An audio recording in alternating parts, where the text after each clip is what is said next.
Vamos falar de aposentadoria no Brasil. Qual é o primeiro número que vem à cabeça? 1 milhão?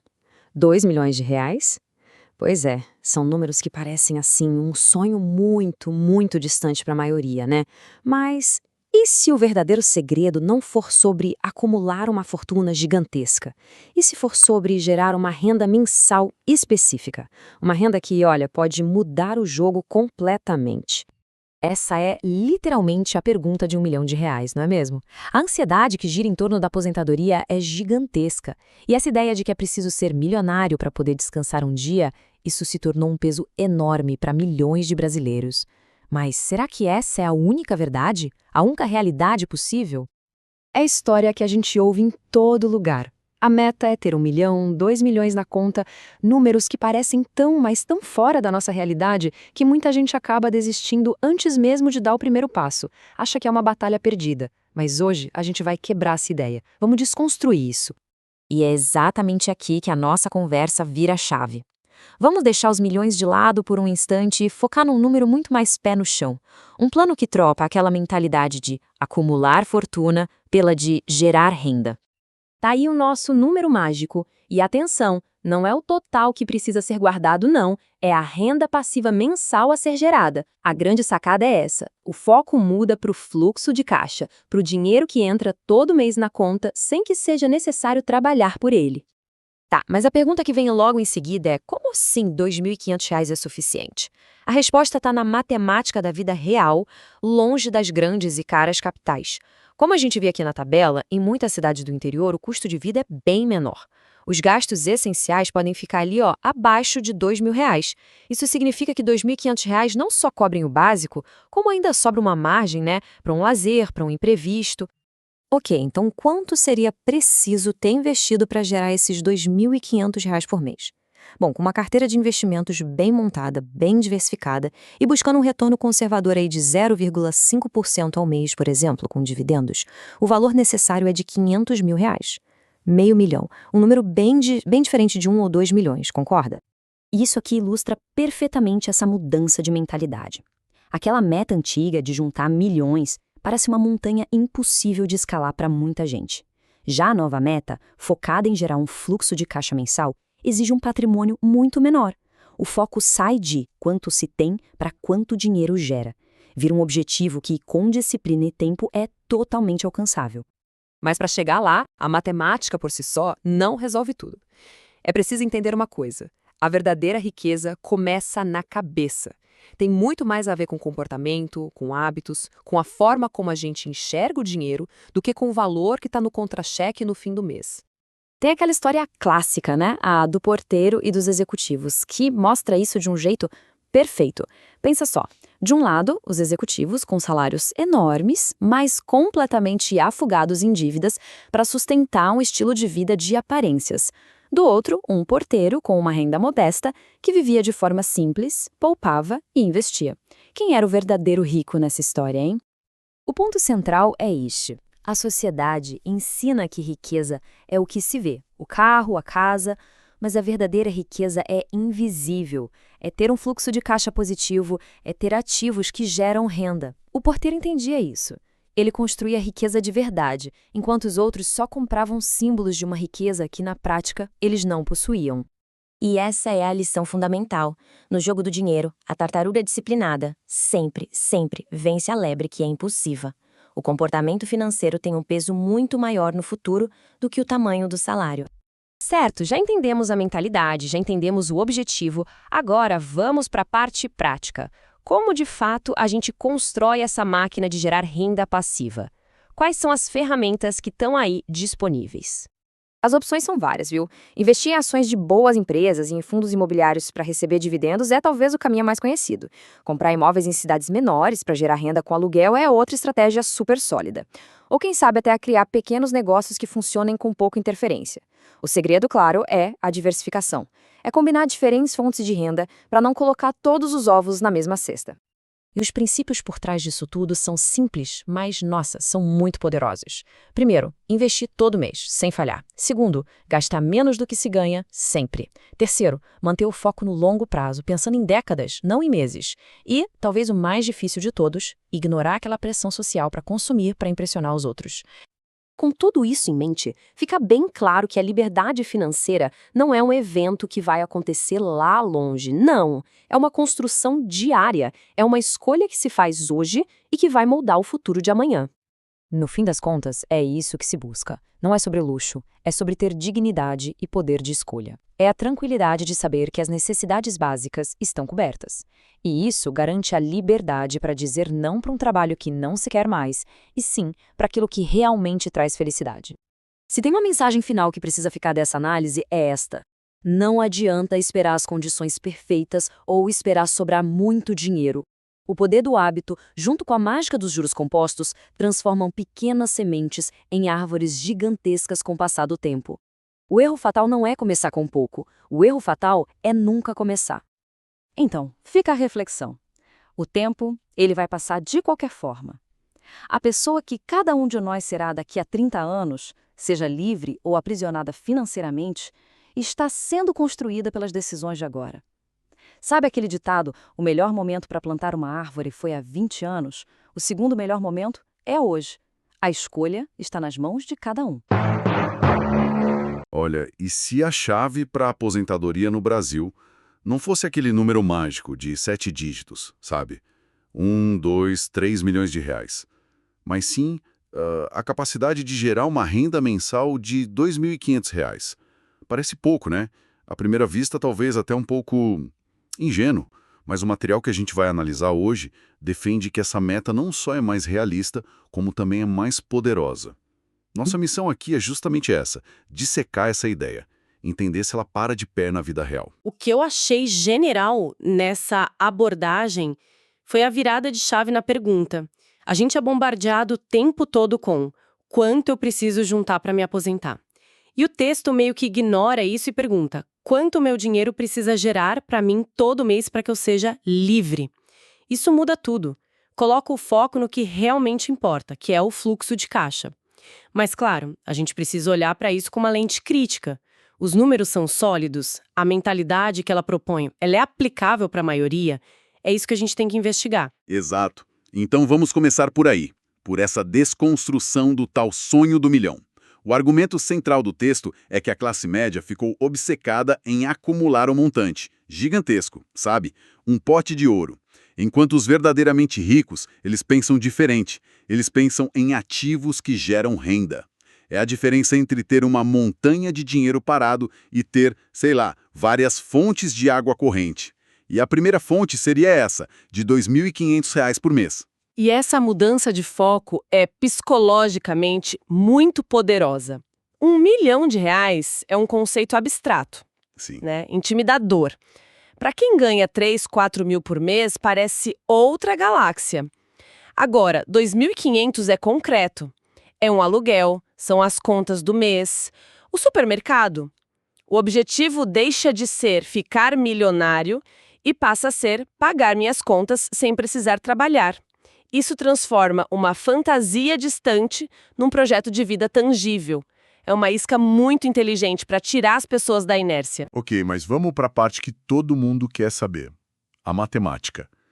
Como que se chega nesses R$ 2.500? O texto apresenta um cálculo bem direto.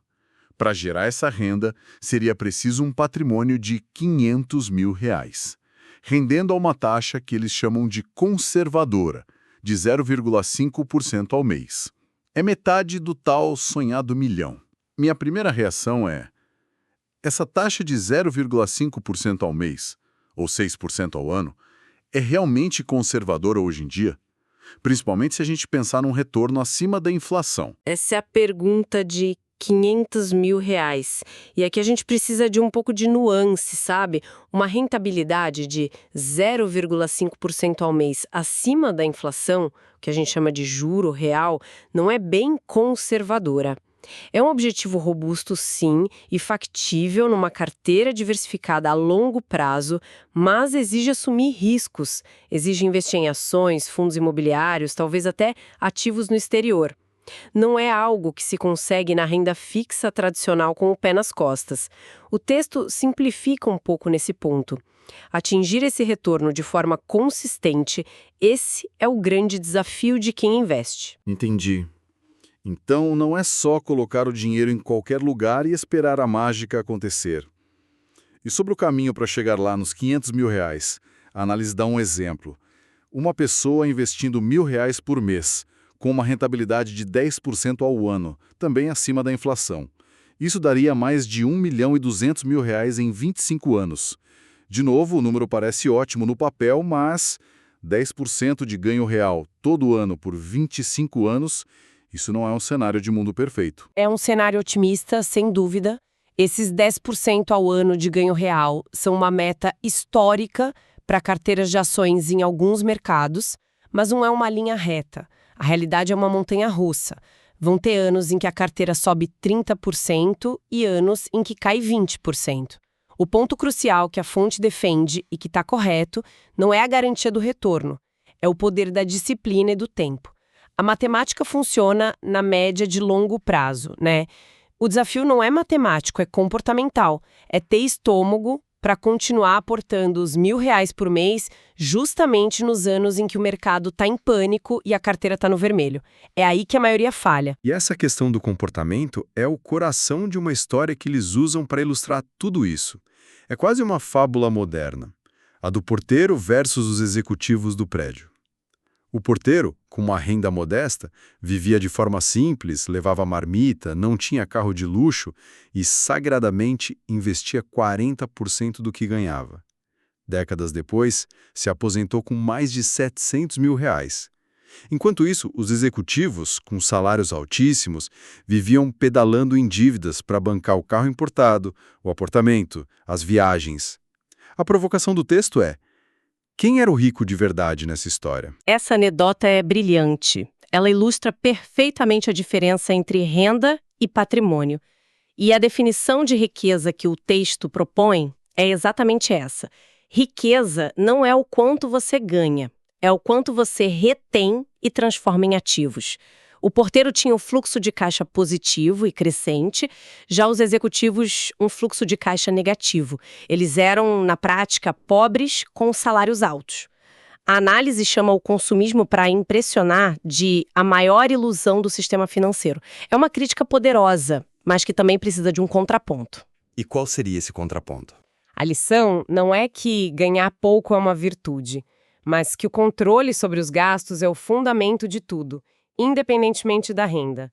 É muito mais fácil para o médico que ganha R$ 20.000 e gasta R$ 18.000 construir patrimônio do que para o porteiro que ganha R$ 3.000 e precisa fazer milagre para salvar R$ 300.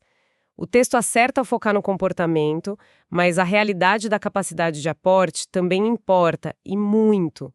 A história do porteiro é um exemplo de disciplina extrema, quase sobre-humana. Faz todo sentido. E a análise tem mais um trunfo na manga para fazer essa conta dos R$ 2.500 fechar: a geografia. O argumento é que esse valor é perfeitamente viável se a pessoa não insistir em morar nas capitais mais caras do país. Eles citam exemplos de aluguéis de R$ 600 a R$ 800 e casas à venda por R$ 150.000 em cidades menores. Parece uma solução elegante, né? Mas será que é tão simples assim? Essa é uma faca de dois gumes. Financeiramente, a lógica é impecável. O custo de vida em muitas cidades do interior é uma fração do custo de São Paulo ou do Rio.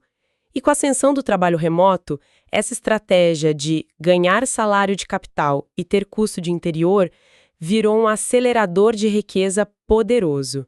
A fonte está certíssima nisso. Onde eu acho que a análise é um pouco superficial é no que a gente pode chamar de custo invisível dessa decisão. O custo invisível, o que seria isso? É tudo aquilo que não entra na planilha.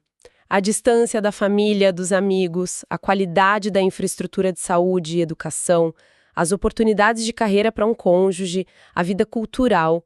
A fonte foca na otimização financeira e assume que a qualidade de vida se mantém ou até melhora.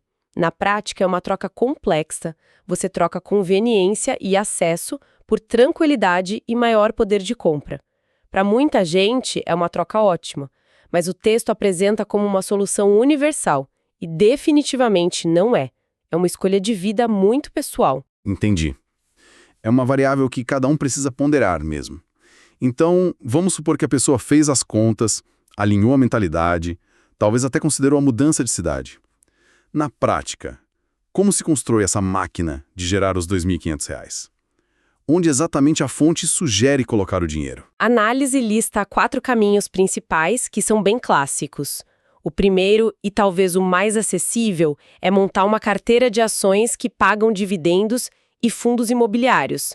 Com os R$ 500 mil e uma taxa de dividendo de 6% ao ano, você chegaria nesses R$ 2.500 mensais. A segunda opção é o mercado imobiliário tradicional, comprar 2 ou 3 imóveis pequenos para alugar em cidades de menor custo. E as outras duas opções?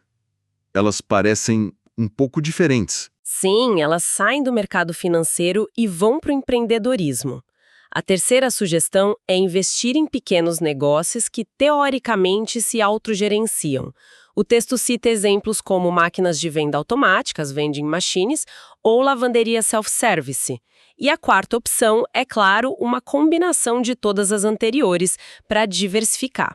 E aqui a fonte faz um alerta muito direto contra a inércia, especialmente contra deixar o dinheiro na poupança, que eles descrevem como alimentar o sistema bancário em vez do próprio futuro.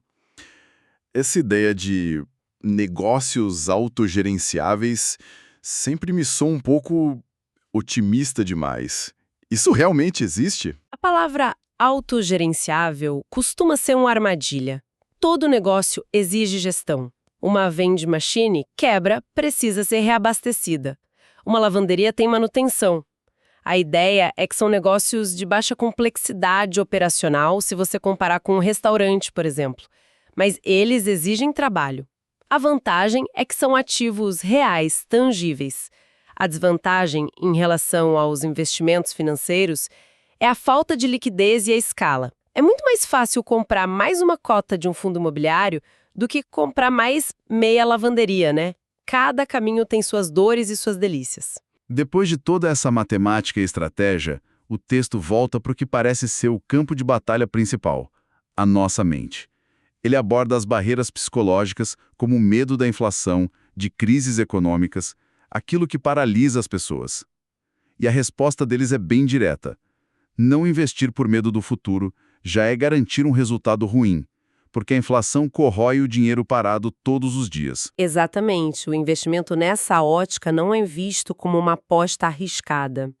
É a única defesa real contra a perda inevitável do poder de compra. Ficar parado é a decisão de maior risco. E eles conectam isso a uma crítica muito forte às redes sociais, que são descritas como um circo de mentiras financeiras. É uma descrição forte. O que eles querem dizer com isso? Que as redes sociais criaram uma régua de sucesso financeiro baseada na ostentação, que é o completo oposto da lógica de acúmulo de patrimônio. O Instagram valoriza a viagem cara, o carro do ano, relógio de luxo, tudo passivo, tudo despesa. E isso cria uma pressão social para gastar, para parecer rico, que é exatamente o comportamento dos executivos daquela história. Os verdadeiros ricos, segundo o texto, muitas vezes são invisíveis, estão quietos, reinvestindo seus dividendos, comprando ativos e não sentem a menor necessidade de provar nada para ninguém. Sabe que isso me faz pensar. Toda a proposta do texto se resume a uma única mudança. Trocar a pergunta, como eu faço para ficar milionário e impressionar os outros, pela pergunta, do que eu realmente preciso para viver bem e ser livre. Ao fazer isso, o objetivo se torna pessoal, controlável e muito menos assustador. Perfeito. Você tira o foco da validação externa e traz para a satisfação interna. Trata-se de definir o suficiente para si, não o impressionante para os outros. E quando o objetivo é cobrir um custo de vida de R$ 2.500 ou R$ 3.000, de repente, a independência financeira deixa de ser um sonho de loteria e vira um plano de engenharia. Difícil, de longo prazo, mas com plantas, cálculos e etapas bem definidas. Então, se a gente for amarrar tudo isso, o que fica dessa análise? A ideia central é que focar em gerar uma renda passiva que cubra os custos básicos, como esses R$ 2.500, pode ser uma meta de aposentadoria muito mais eficaz do que sonhar com um saldo milionário. Atingir um patrimônio como R$ 500 mil é um desafio imenso, mas o material argumenta que é alcançável com as duas ferramentas mais democráticas que existem, disciplina e tempo. E no fim, a peça mais importante não é o quanto se ganha, mas a mentalidade de investidor e um estilo de vida que não seja refém das aparências. Exato, e o texto termina com uma provocação que eu acho que vale a pena deixar para quem nos ouve. O tempo, diz a fonte, vai passar de qualquer maneira. A escolha não é se o tempo vai passar, mas como vamos chegar ao final de um período de, digamos, 20 ou 30 anos. A questão que fica para reflexão não é apenas sobre dinheiro, é sobre agência, sobre tomar as rédeas do próprio futuro. E talvez a pergunta mais importante não seja qual é o plano perfeito, mas sim qual é a menor, a mais simples ação que pode ser tomada hoje para começar a construir essa liberdade tijolo por tijolo.